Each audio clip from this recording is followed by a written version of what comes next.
Well, why do you think that is? I mean, why is that? I mean, is it just because people are lazy today or they're bored?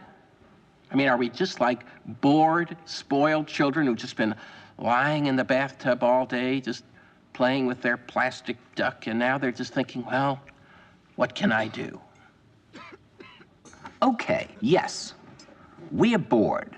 We're all bored now. But has it ever occurred to you, Wally, that the process that creates this boredom that we see in the world now may very well be a self-perpetuating, unconscious form of brainwashing created by a world totalitarian government based on money, and that all of this is much more dangerous than one thinks, and it's not just a question of individual survival, Wally, but that somebody who's bored is asleep, and somebody who's asleep will not say no? See, I keep meeting these people. I mean, just a few days ago, I met this man whom I greatly admire. He's a Swedish physicist, Gustav Bjornstrand, and he told me that he no longer watches television, he doesn't read newspapers, and he doesn't read magazines. He's completely cut them out of his life because he really does feel that we're living in some kind of Orwellian nightmare now, and that everything that you hear now contributes to turning you into a robot. And when I was at Findhorn, I met this extraordinary English tree expert who had devoted his life to saving trees. Just got back from Washington, lobbying to save the redwoods. He's 84 years old. He always travels with a backpack because he never knows where he's going to be tomorrow.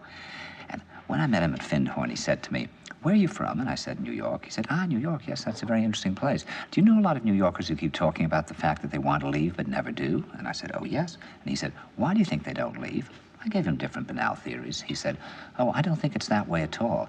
He said, "I think that New York is the new model for the new concentration camp, where the camp has been built by the inmates themselves, and the inmates are the guards, and they have this pride in this thing they've built. They've built their own prison, and so they exist in a state of schizophrenia, where they are both guards and prisoners, and as a result, they no longer have, having been lobotomized, the capacity to leave the prison they've made, or to even see it as a prison." And then he went into his pocket and he took out a seed for a tree and he said, "This is a pine tree." He put it in my hand and he said, "Escape before it's too late."